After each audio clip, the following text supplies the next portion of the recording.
तो हमारा जो प्रकरण चल रहा है, काफ़ी कुछ ऋषि ने बता दिया, और कैसी कैसी समाधियां हैं, समाधियों के स्तर कितने हैं, उन समाधियों में किस किस प्रकार की सूक्ष्मता है, सविचार, निर्विचार, सवितर्क, निर्वितर्क, और ये सब करने के बाद उसकी सूक्ष्मता में कहाँ तक जाना है हमें, वो भी बता दिए।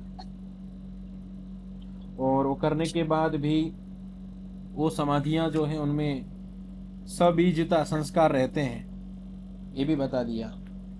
पर करते करते और अधिक सूक्ष्म विचार और निर्विचार समाधि को जब हम कर लेते, तब जो एक योग्यता आनी चाहिए, वो क्या योग्यता आएगी और उपलब्धि क्या होगी। क्योंकि अब हम मूल समाधि की ओर जा रहे हैं, अंतिम समाधि भाग का भाग बचा है। हमने एकाग्र अवस्था भी प्राप्त कर ली है, संप्रज्ञात स्थिति को भी समझ लिया है, असंप्रज्ञात स्थिति की ओर हम बिल्कुल अब निकल चुके हैं। तो उस समय कुछ विशेष उपलब्धि तो होनी चाहिए ना। वो विशेष उपलब्धि क्या होगी, मतलब संप्रज्ञात समाधि लगा लिया तो असंप्रज्ञात समाधि के लिए कुछ विशेष सहयोग होना चाहिए, कुछ ऐसी हमारे पास योग्यता आ जानी चाहिए कि अब हमारे लिए और सरलता हो जाए। तो इतना कुछ करते करते हम समझते समझते आए, तो अब कुछ मतलब भगवान का प्रसाद मिले या ना मिले, कुछ तो मिलना चाहिए। तो सूत्र है, बोलिएगा, निर्विचार वैशारद्ये अध्यात्म प्रसाद। तो निर्विचार नामक जो पीछे समापत्ति बताई, समाधि बताई, आपने देखा कि उसमें भी विभाग किए इन्होंने, सविचार में भी, निर्विचार में भी, सवितर्क निर्वितर्क में। निर्विचार में भी ऐसा निपुणता हासिल कर ले, जब चाहे तब समाधि हो जाए। एक होता है कि हम स्पेशल सुबह के समय बैठते हैं, अलग से हम मेहनत करते हैं, और तब जाकर के वो समाधि लगती है, हमारे को सब चीजें छोड़ छाड़ करके बैठना में। एक होता है चलते फिरते घूमते बैठते भी हम उस समाधि को प्राप्त करने की विशारद हासिल कर ले, निपुणता प्राप्त कर ले। ऐसी जब स्थिति बन जाती है कि हम चलते फिरते भी समाधि अवस्था में रह सकते हैं, ये अवस्था हमेशा उस चीज को स्मरण करके रखना, उस योग्यता को बना के रखना। एक आप विचार कीजिए कि आपको हर समय आपको कह दिया जाए कि बस आपको हर समय यही चीज सोचनी है और कुछ नहीं, और कुछ भी नहीं सोचना है, बहुत कठिन हो जाएगा। मैं सांसारिक विषय की बात कर रहा हूं, जिस चीज को आप आराम से कर सकते हैं, उस चीज को भी एक ही विषय को लेकर के चलना बहुत कठिन हो जाएगा, नहीं कर सकते। कोई ना कोई आप कुछ देखेंगे करेंगे तो आपके वो विचार आ जाएंगे,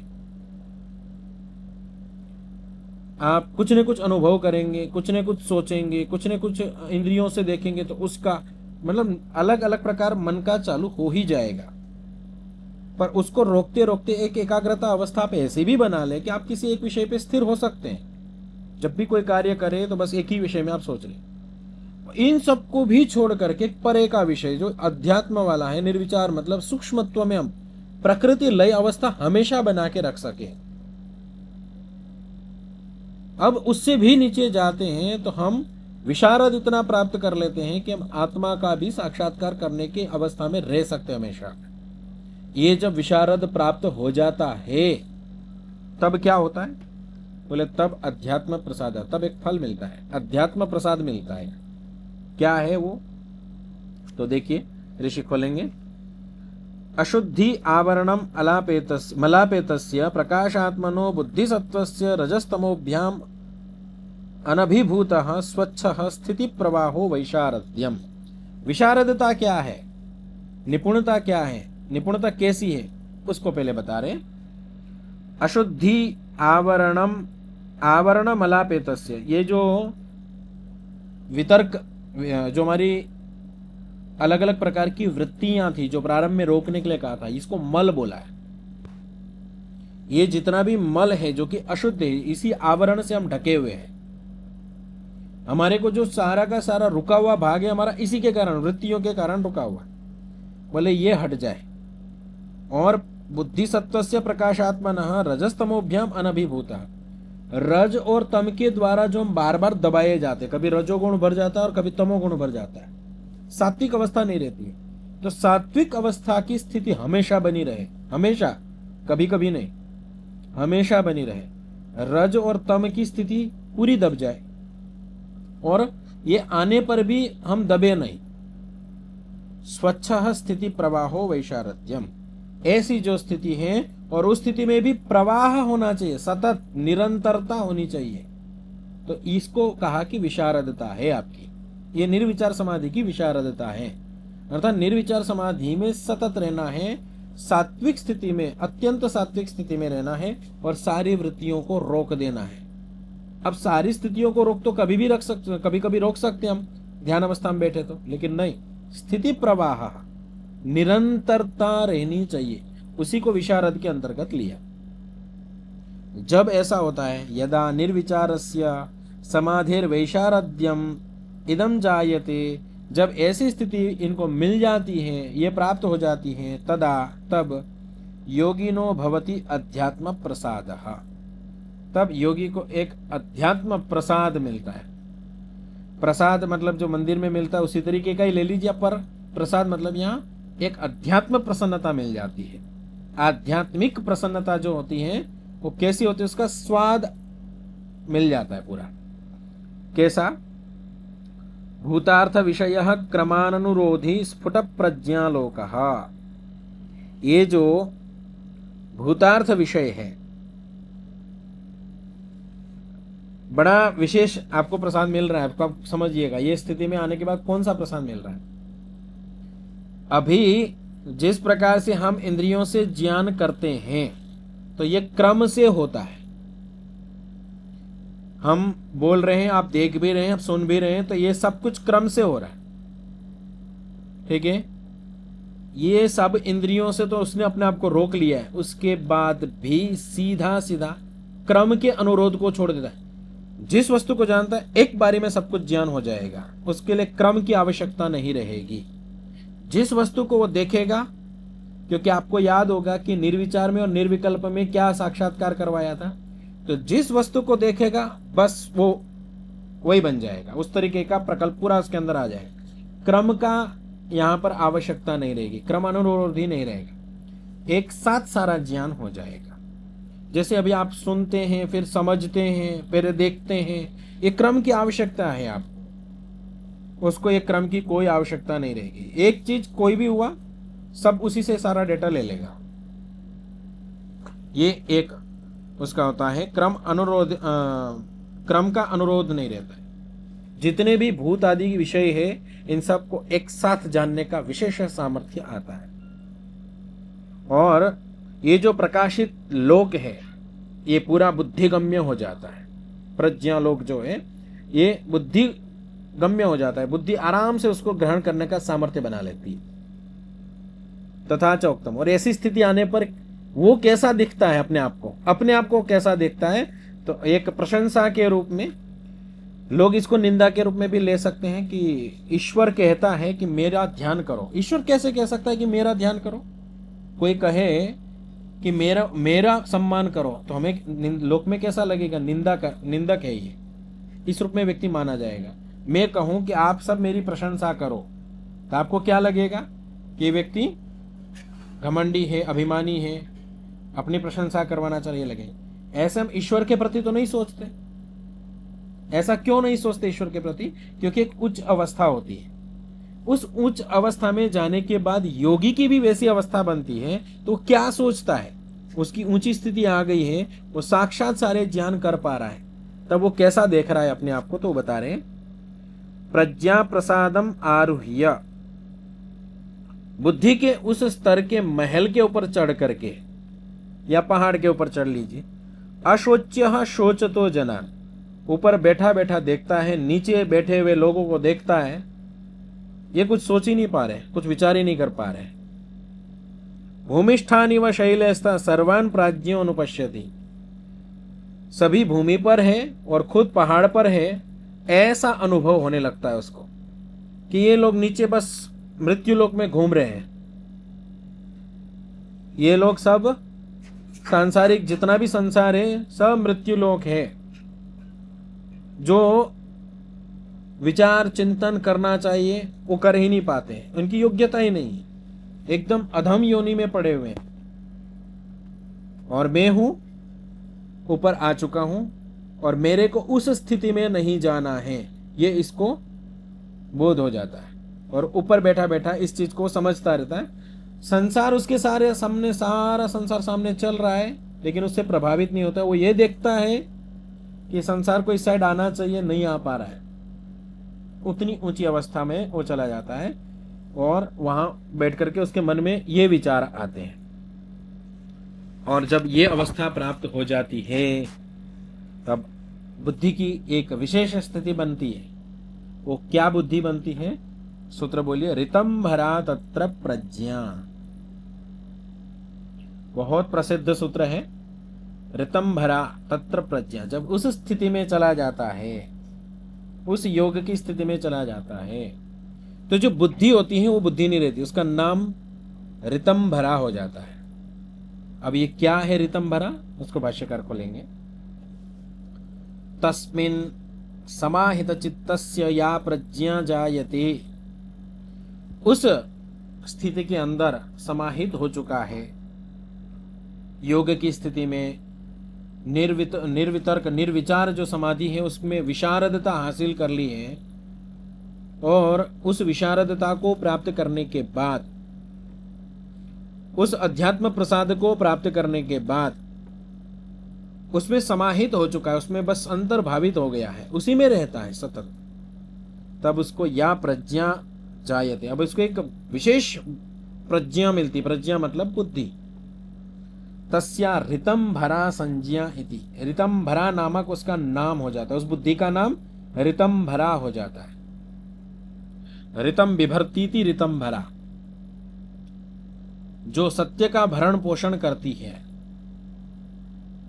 उसको ऋतम भरा कहते हैं। अब बोले अनवर्थाच सा, वो जो संज्ञा है वो अनवर्थ संज्ञा है, विशेष कारण से उसको नाम मिला है, ऐसे ही नहीं मिला है, उस गुण के कारण से उसको वो नाम मिला है। ऋतम भरा जो है ऐसे ही बस किसी का नाम रख दिया गया है, ऐसा नहीं है। ऋतम भरा नाम की महिलाएं भी होती है ना, तो ऋतम भरा नाम रख लेने से वो ऋतम भरा हो गया ऐसा तो नहीं है। बोले अनवर्थाच सा, ये जैसा है गुण वैसे ही गुण को कहने वाली ही ये बुद्धि है, अर्थात वैसी बुद्धि है, उसी को ये संज्ञा वहां पर फिट करनी है। सत्यमेव बिभर्ति, क्या विशेष है? बोले जब भी ये लेगी तो सत्य ही लेगी, कुछ भी, बहुत सारी चीजें पड़ी हुई है, बहुत सारी चीजें, तत्व ज्ञान, अतत्व ज्ञान, मिथ्या ज्ञान, सब मिक्सड पड़ा, उसमें से केवल ये बुद्धि ऐसी हो जाएगी, केवल सत्य ज्ञान ही लेगी, इतना सामर्थ्य आ जाएगा। आप कुछ गलत नहीं लेंगे उसमें से, आप जो भी लेंगे वो सत्य ही लेंगे। संसार में कैसा होता है, आपको कहा जाए कि आपके पास ये चीजें हैं, तो हम सोचते हैं अधिक से अधिक इस चीज को ले, हम वहां पर ये नहीं सोचते क्या गलत है क्या सही है, बस लेना है, जितना अधिक से अधिक आ सकता है लेने का प्रयास करें। लेकिन यहां पर यह बुद्धि हो जाएगी, जो सत्य और जो सबसे उपयोगी है वही चीज अपने आप आएगी बुद्धि में, और चीजें कचरा छट जाएगा, छलनी बन जाती है बुद्धि। न च तत्र विपर्यास ज्ञान गंधोपी अस्थिति, मैं तो छोटी बात कह रहा था, लेकिन शास्त्र क्या कह रहा है, गंध मात्र भी नहीं लेगा असत्य का, गंध मात्र भी, जो भी होगा एकदम तत्व ज्ञान ही लेगा, सत्य ज्ञान ही लेगा।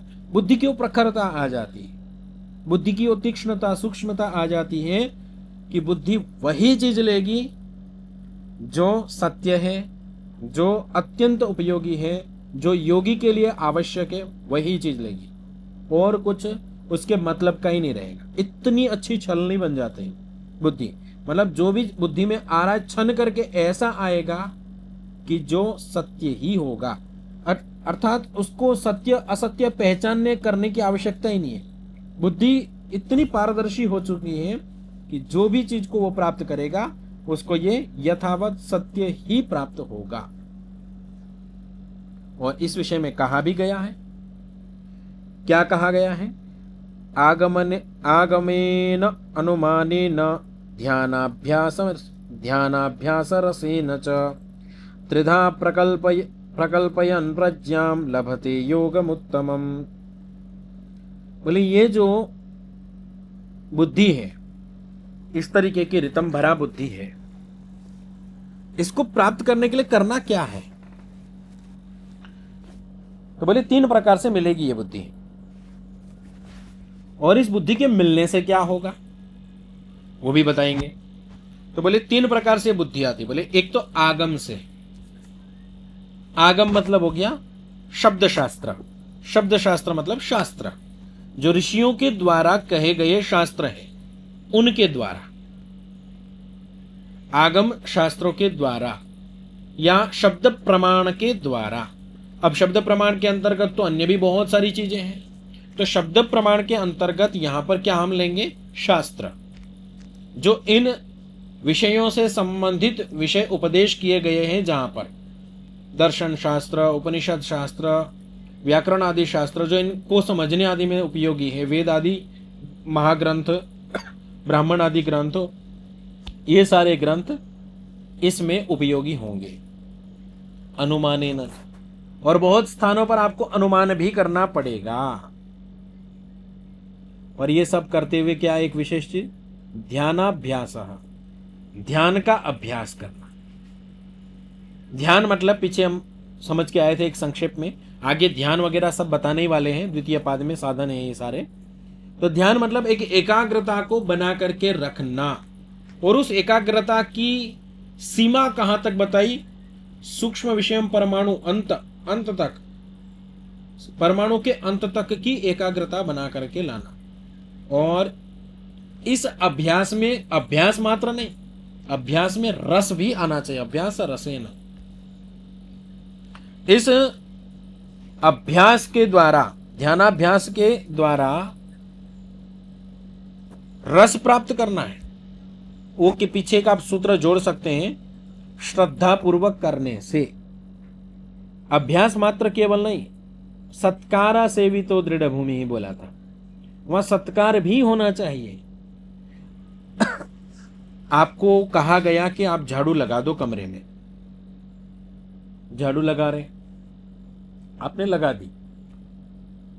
अब आपको एक दिन और कहा गया कि झाड़ू लगाओ। अब आप जो झाड़ू लगा रहे हैं बड़े मन से लगा रहे हैं, तो जो दोनों झाड़ू लगाए उसमें अंतर होगा।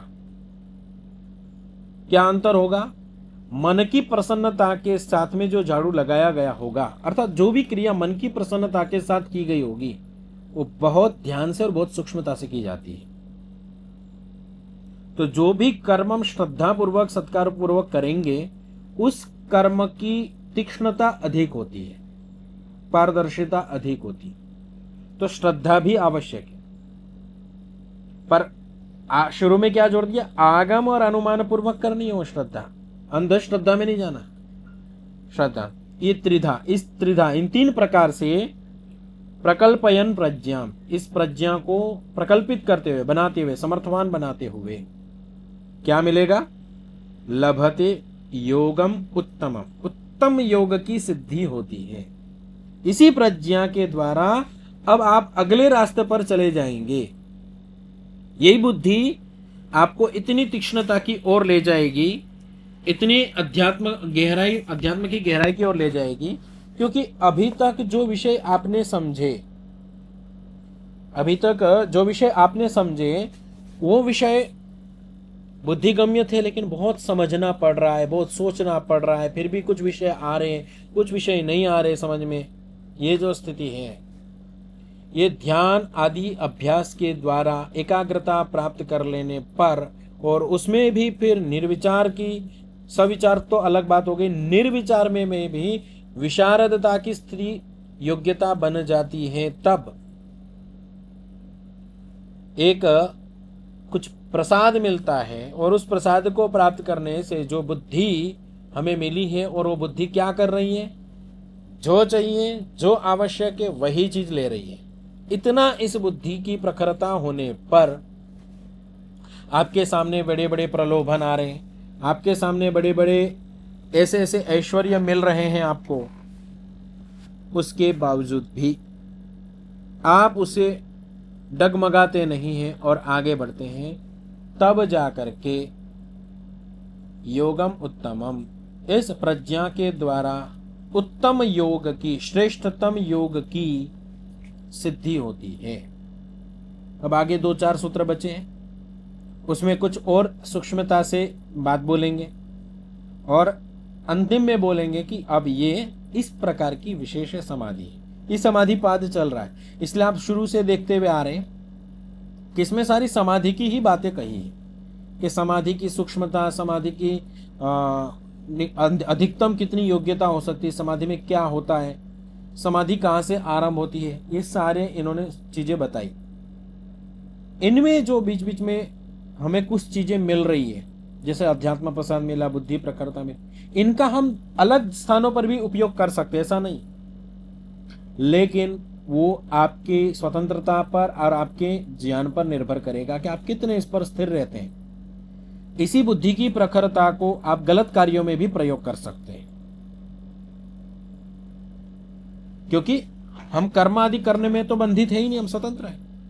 योग्यता हासिल कर ली मतलब उसी स्कूल में पढ़ा हुआ अच्छा विद्यार्थी आतंकवादी भी बन सकता है, और उसी स्कूल विद्यालय में पढ़ा हुआ अच्छा विद्यार्थी कोई बहुत राष्ट्रभक्त या कोई बहुत अच्छा व्यक्ति भी बन सकता है। बुद्धि वहीं पर बढ़ी है दोनों की, पर उस बुद्धि का कोई भी प्रयोग किया जा सकता है। तो इसी प्रकार योग के मार्ग पर चलते हुए भी अनेक प्रकार के बौद्धिक आध्यात्मिक ऐश्वर्य मध्य मध्य में जो मिलते हैं, उनके द्वारा भी हम अलग अलग प्रकल्प शुरू कर सकते हैं। सामाजिक में जाकर के फिर समाज में, संसार में फंस के भी हम रह सकते हैं, और हम केवल अपने आप को इससे बचाते हुए और अध्यात्म की विशिष्टतम जो अंतिम उन्नति होती है वहां तक भी पहुंच सकती है, हमारे हाथ में। तो ये तो इन्होंने बता दिया कि रितम भरा प्रज्ञा आपको मिल गई, रितम भरा बुद्धि मिल गई, पर इस बुद्धि को प्राप्त करने के बाद आप योग, जो श्रेष्ठतम योग है, उसको प्राप्त कर सकते हैं। ये इस बुद्धि के अंदर योग्यता बता दी। एक मंत्र आता है, यस्मिन ऋचः साम यजुंषि प्रतिष्ठितानि। इसी बुद्धि के अंतर्गत कितना सामर्थ्य है, तो बोले ये चारों वेदों को ग्रहण करने का सामर्थ्य रखती है ये बुद्धि।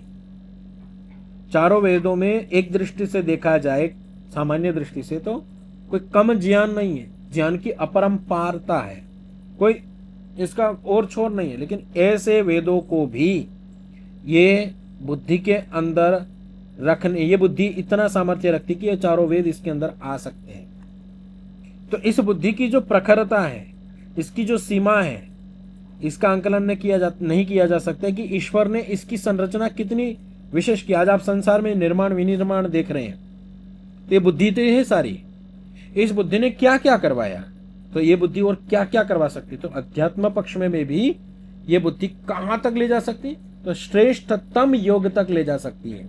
ईश्वर को प्राप्त कराने में अति उत्तम साधन के रूप में बुद्धि को माना गया। और वो कौन सी बुद्धि, रितम भरा बुद्धि। यदि ये रितम भरा बुद्धि प्राप्त होती है तो फिर आगे और क्या स्थिति बनेगी, इसको फिर हम आगे देखें। ओम शांति शांति शांति।